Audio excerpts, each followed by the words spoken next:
हकीकत के सामने किसी की अदाकारी नहीं चलती, खुदा के सामने किसी की मक्कारी नहीं चलती। तुम्हारी ताकत ज़िंदगी तक है, कब्र के अंदर किसी की ज़मींदारी नहीं चलती।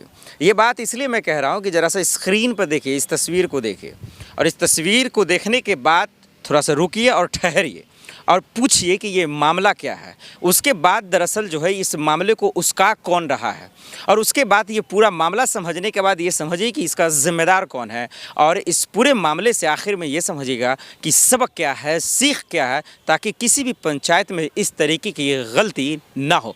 क्योंकि जब से बिहार में डबल इंजन की सरकार बनी है ना, इस बार नई तरीके से बनी है और नया तमाशा देखते हुए ज़िले में, कॉलोनी में और किसी गाँव में होता नज़र आ रहा है। पहले इस मसले को समझते हैं कि पूरा मामला दरअसल है क्या। ये पूरा जो मामला है दरअसल वो मोहम्मदपुर क्वारी पंचायत का है। दो दरअसल गुट कह लीजिए या दो पक्ष के बीच में दरअसल ज़मीनी विवाद चल रहा है। इसीलिए हमने कहा कि कब्र के अंदर किसी की ज़मींदारी नहीं चलती। आज किसी के पास नौकरी नहीं है, काम नहीं है, धम नहीं है, तो हम और आप जान ही सकते हैं कि सियासत इतनी गंदी हो गई है कि चंद गुंडों का इस्तेमाल कर लोग जो है किसी गरीब को परेशान करते ही हैं। अब एक पक्ष कह रहा है कि भाई मेरे पास जो ज़मीन की लड़ाई है, जो विवाद है, वो उसके दस्तावेज हैं, हमारे पास उसके सबूत हैं पुख्ता बजाबता। वो इस बात को चुनौती दे भी रहा है। इसीलिए उन्होंने सीओ साहब को या थाने में जहां उससे हो सकता है उन्होंने एप्लीकेशन भी लिखा। लेकिन इसके बाद दूसरा जो पक्ष वो भाई कह रहा हमारा दादा नाना परदादा के टाइम से हम ये करते थे इसलिए ये है। अरे भाई आप एक बात बताइए, मामला कोई भी हो, वो अमीरी हो सकता है, गरीबी हो सकता है, बेईमानी हो सकता है, ना बेईमानी हो सकता है, ना इंसाफ़ी भी हो सकता है, लेकिन सामान या चीज़ तो उसी का होगा जिसका कागज़ होगा, दस्तावेज होगा, जो सबूत होंगे उसी बिहार पे आप फैसला सुनाएंगे ना। ऐसे तो आप किसी को दरअसल मासूम चेहरा देकर या किसी को दरअसल जो है गरीब देकर या किसी के दरअसल इमोशंस में आकर आप फैसला तो नहीं सुना सकते। तो पहला बात तो ये होना चाहिए कि जो ये विवाद है, जो ज़मीन का जो जड़ है, दरअसल इस मसले का हल यही है कि भाई जिसके पास सबूत है, भाई चीज़ उसकी होगी और वो दिखाए कैमरे पर आकर, बात ख़त्म हो जाएंगी। दूसरी बात, अब देखिए हो क्या रहा है कि मालूम ये चला है कि कुछ लोगों को खड़ा किया गया है, प्रशासन को पैसे दिया गया है। अब ऐसे भी खाने में माहिर हैं डबल इंजन के सरकार के अधिकारी, तमाम लोग, ये तो हम लोग जानते ही हैं। और उन लोगों ने बजाबता इसको जो है बढ़ा चढ़ाकर किसी को दबा रहे हैं और कह रहे हैं कि भाई इन्होंने आदेश दिया, फलना दिया, ठिकाना दिया। अरे तोरा बाप दिया है भाई, दिया तो कम से कम किस बिहाफ पे दिया, किस सबूत पर दिया, ये तो बताओगे ना भाई। बस बातें चीज़ें ख़त्म हो जाएंगी।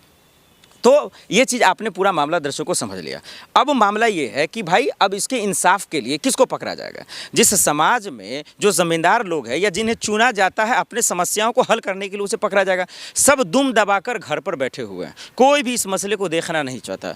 कुछ लड़के हैं जो वहाँ पर जा रहे हैं, मामले को समझने की कोशिश कर रहे हैं और जान रहे हैं कि भाई जो चीज़ जिसकी है उसकी मिल जाए, ताकि वो जो चीख रहा है, चिल्ला रहा है, जो एक बेबसी सा महसूस कर रहा है अपने पंचायत में, वो ना करे। उसको ये ना लगे कि यार हमारे समाज में ही नाइंसाफ़ी हो रही है। उसके साथ कुछ लड़के आ रहे हैं और कोशिश ये कर रहे हैं कि जो भाई अपने पैसे के बदौलत, ताकत के बदौलत, पावर के बदौलत जिसका जो ज़मीन है, जिसकी हक छीनी जा रही है, वो ना हो। तो ये खैर अच्छी बात है, एक अच्छी पहल है।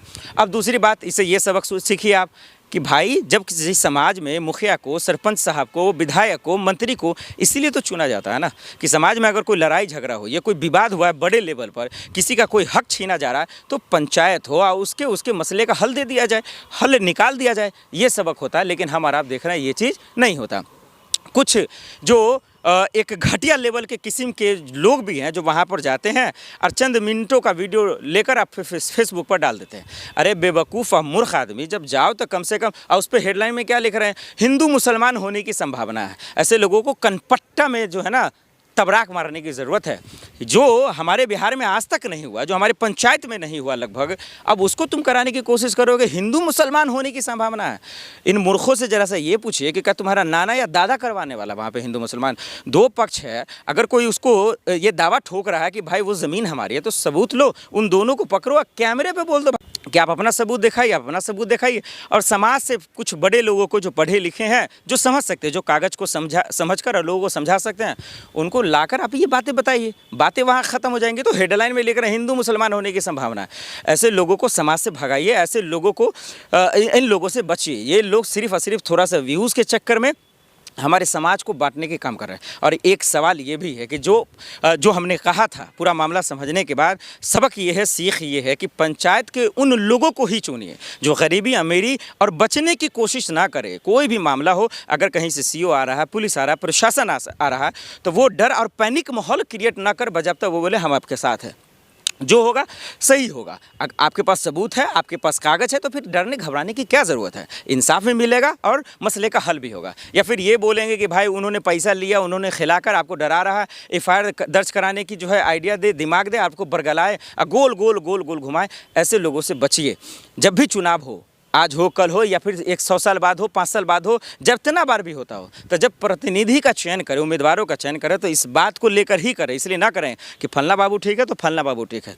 इसलिए करें कि गरीबों के लिए कौन खड़ा रह सकता है। जैसा कि आज हमने देखा, और लोग बार बार फ़ोन कर रहे हैं, तो कोई रो रहा है, कोई गिड़गिड़ा रहा है, कोई कह रहा है यार मेरे साथ नहीं तो मेरे साथ नहीं है। ये सब जो शिकायतें तभी आती हैं जब आप आँख बंद कर वोट देते हैं और उनको चुन लेते हैं। आँख खोल कर चुनिएगा, थोड़े सा रिस्क लीजिएगा, थोड़ा सा हिम्मत कीजिए। आपका जो अधिकार है ना, ये इसका सही इस्तेमाल कीजिएगा। यकीन मानिए कि आपके साथ हमेशा सही होगा।